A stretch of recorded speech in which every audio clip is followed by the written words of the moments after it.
I'm talking with Paul Monachino. He's here in the studio, and he is somebody who has had an important presence on the music scene locally, both as his role as the organist and director of liturgical music at Rosary Cathedral, as well as others. And he's been on this station before for our podcast series, Toledo Symphony Lab. So it's been a while, Paul. Welcome to you. Well, good to be back. Yeah, so the big news is, of course, that you're retiring at the end of May 2026. And so I'm right on your heels, by the way. After so many years at Rosary Cathedral, what does the moment feel like to you? Well, I think it's a matter of, I think, you kind of feel when the time is right, and you look at what's been accomplished and what you've done, and what maybe could be done in the future under new leadership. And so it's while it is a little bit sad, but generally I think I feel very good about what we have accomplished over the last 25 years. And hope that much of it continues. Yeah. Now, when you look back on your career, what was it that first drew you to the organ? Oh, wow. Well, we have to go way back for that. Yeah. I always joke that I started taking organ lessons because my piano teacher died.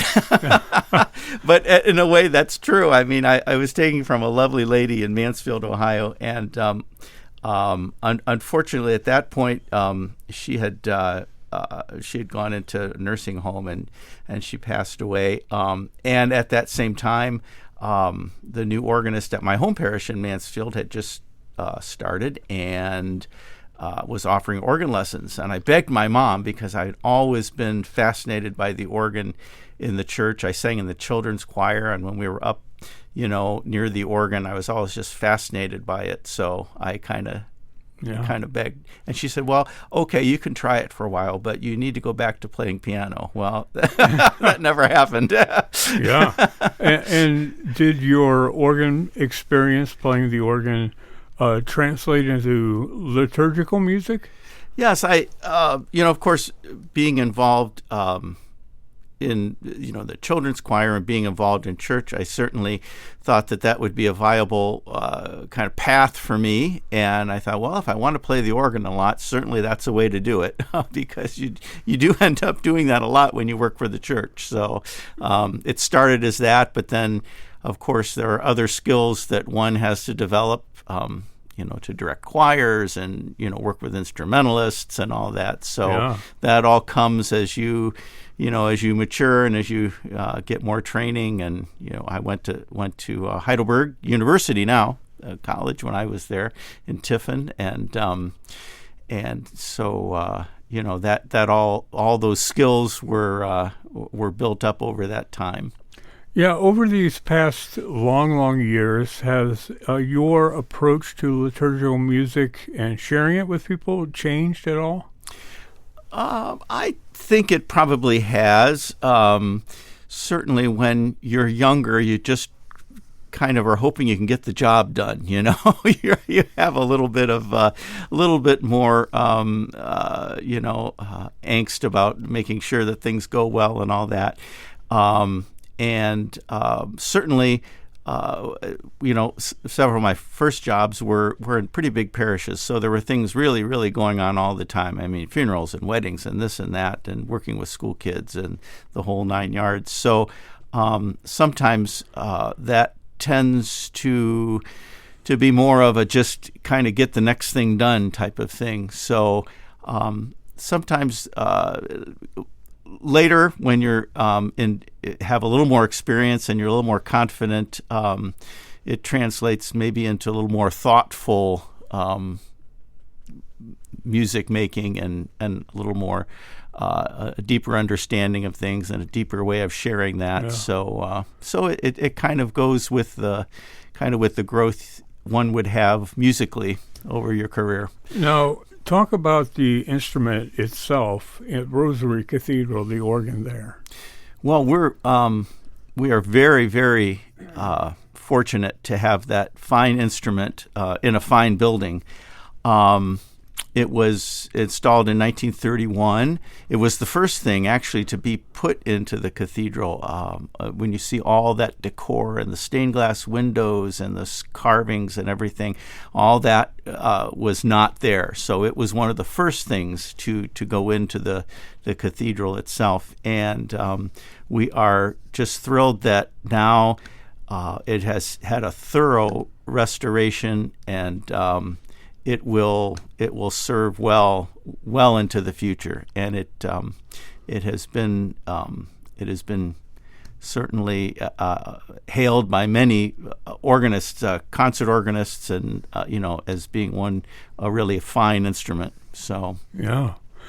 What's one thing that we may not know about playing the organ that we should know? Well, it's interesting. There are two things that people always are very, the comment. First of all, I said, how do you get your hands and your feet to work together? Well, practice, and it eventually comes, and you keep practicing that throughout. So that's just kind of one of those things. It's a matter of any instrument. How do you play a violin and move your arm and play the pitches with the other hand? So it's just one of those things. And the other that people are always amazed, they said, oh my gosh, this looks like an airplane cockpit, and so they're kind of overwhelmed by the stops and the buttons and all that. But again, once you know what they do, you're very comfortable in doing that as well, because you're kind of orchestrating as you go through. You're deciding, do we need a reed sound or a flute sound or a string sound, that type of thing, or how to combine them. So, but it's just something that you just grow with, and you make more choices. I mean, right. It's like the piano, only to the nth degree. Right. Yeah. It is very much like just an organ or a piano keyboard that's connected somewhat to an orchestra. Yeah. What role do you think music plays in shaping a congregation's spiritual experience? I think I know it's very important. Music really gets right to people's hearts, and it's something that goes with them. I know.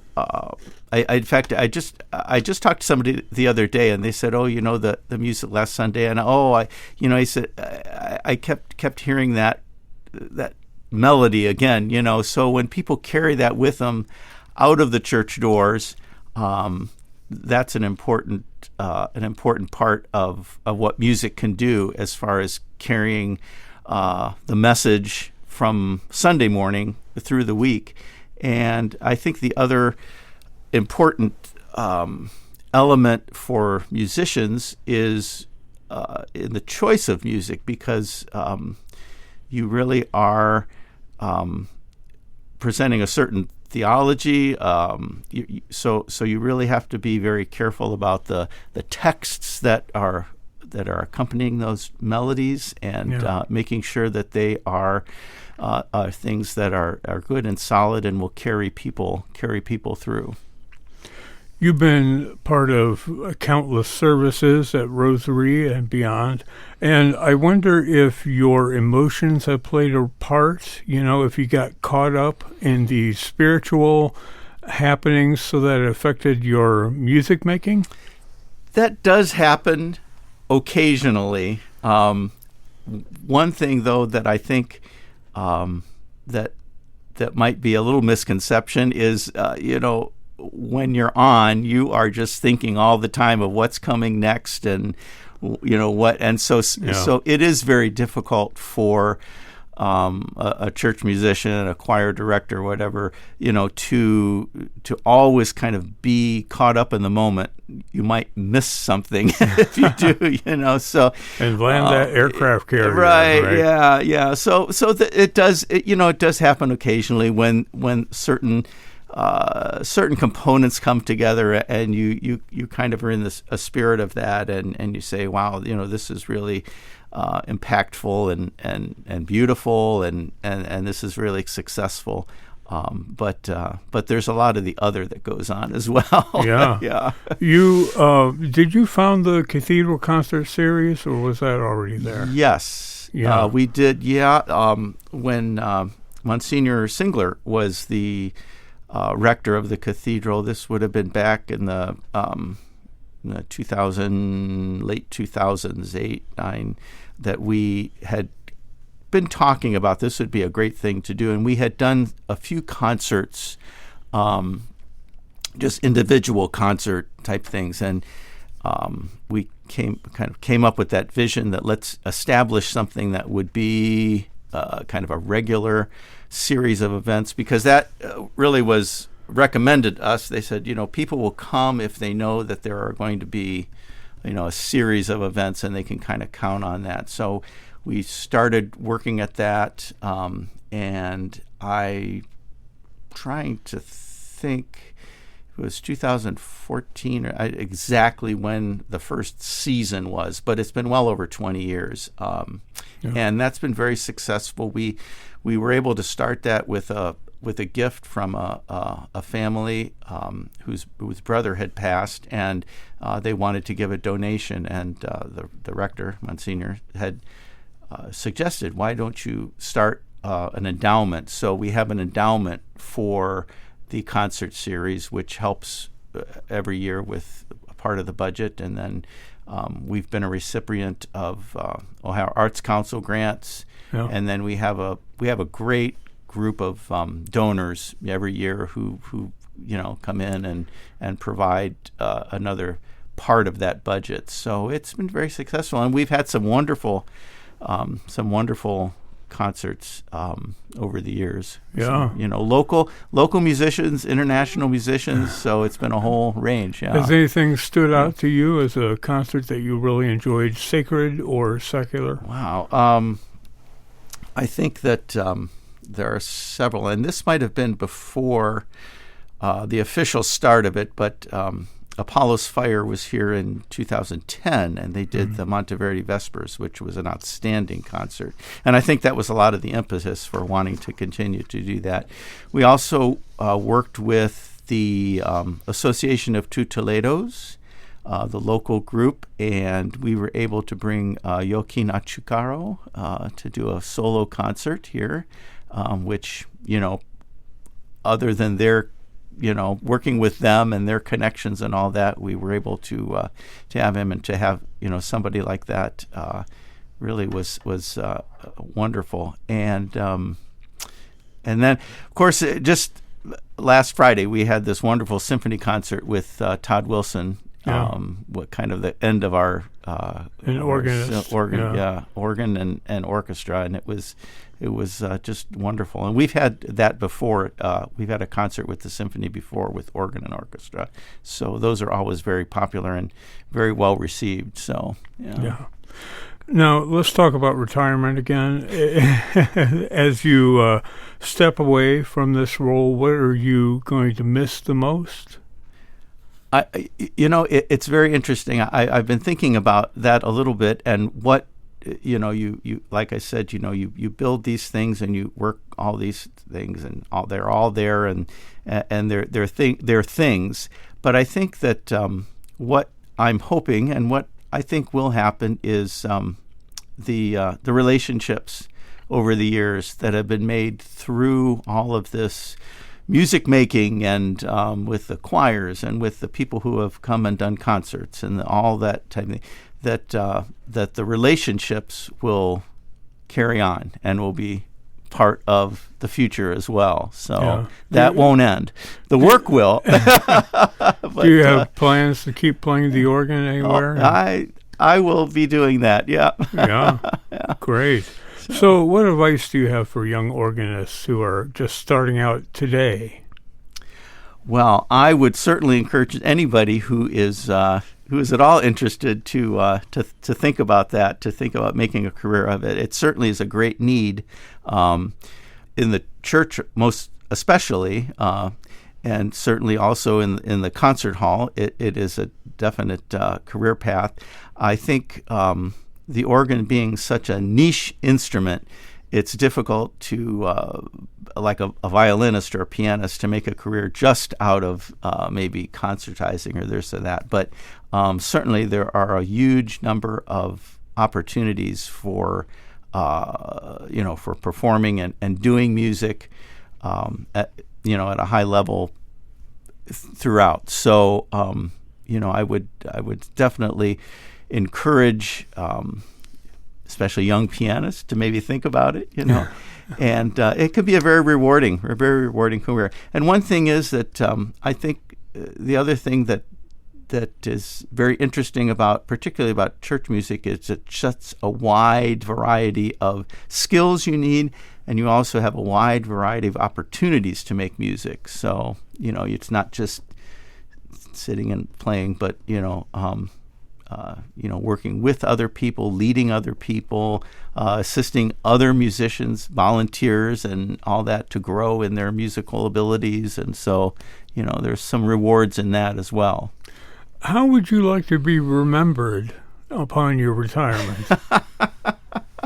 Oh, my, that's a loaded question. Yeah. I assume it's good. Yeah. Well, I certainly hope that, that what I've done over the years has been appreciated, and that we've brought, I've helped to bring, some beauty, some community, to everything we've done, and like I said, whether things stand or fall, I think all those relationships that have been built up over the years are very important. So I would certainly hope that those would continue. Paul Monachino is the director of liturgical music and the organist for Rosary Cathedral, at least for this month. He's retiring at the end of May 2026. Paul, thank you so much for joining us. Well, thank you very much.